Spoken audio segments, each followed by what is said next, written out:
နိုင်ငံခြားမှာနေလာတာကြာလာတာနဲ့အမျှပေါ့နော်။ဘာမြင်လာလဲဆိုရင်မြန်မာနိုင်ငံကျမတို့မြန်မာနိုင်ငံ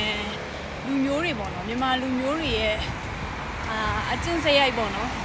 ။ပြီးလို့ရှိရင်စိတ်နေစိတ်ထားတွေပေါ့နော်။ကျမသူများနိုင်ငံမှာနေတာကြာလာတဲ့အချိန်ကြတော့သူတို့နိုင်ငံရဲ့အကျင့်စရိုက်တွေစိတ်နေစိတ်ထားတွေပေါ့နော်။အဲ့ဒါတွေနဲ့တွဲပြီးမှမြင်လာတဲ့အချိန်မှာကျမတို့မြန်မာနိုင်ငံလူမျိုးတွေရဲ့အားသာချက်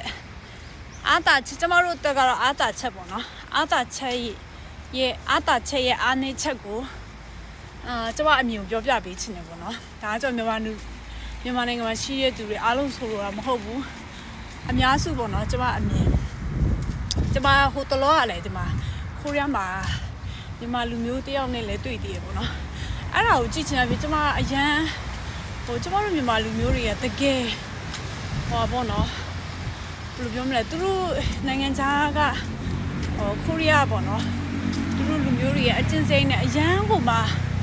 မတူတဲ့အရာပေါ့နော်အရန်ကိုမှခြားနာတဲ့အရာတွေ့ရတဲ့ချိန်ကျမအရန်လည်းအံ့ဩမိပေါ့နော်ငါတို့ကဒီလိုမျိုးအသက်ရှင်ခဲ့ပါလားပေါ့နော်အဲ့ဒါကဘာလဲဆိုတော့မြန်မာလူမျိုးတွေကအရန်နံပါတ်1တစ်ချက်မြန်မာလူမျိုးအပြောများကြတာမြန်မာလူမျိုးတွေကအရန်အားနာတတ်တယ်လို့ပြောကြတယ်လားအဲ့ဒါနံပါတ်1ထားလိုက်တော့ပေါ့နော်နံပါတ်2တစ်ချက်ကဘာလဲဆိုတော့သူတော်ကောင်းစိတ်အရန်ရှိတာတကယ်အဲ့ဒါသူများနိုင်ငံရောက်လာမှမြင်တတ်တာပေါ့နော်ကိုယ်နိုင်ငံမှာနေတဲ့အချိန်ကျတော့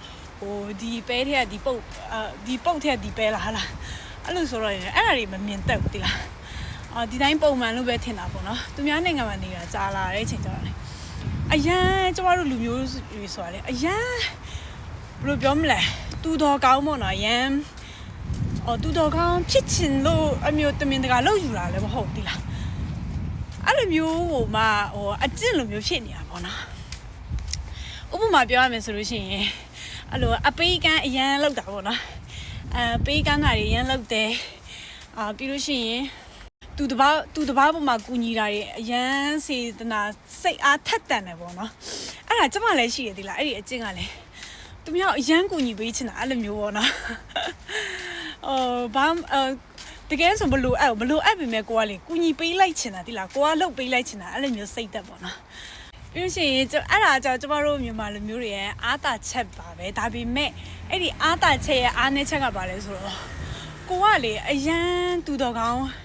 အရန်စိတ်သဘောထားဖြူစင်နေပေါ့နော်အဲ့လိုမျိုးဆိုတော့ဘယ်လိုမျိုးအားနည်းချက်တွေတွေ့ရလဲဆိုတော့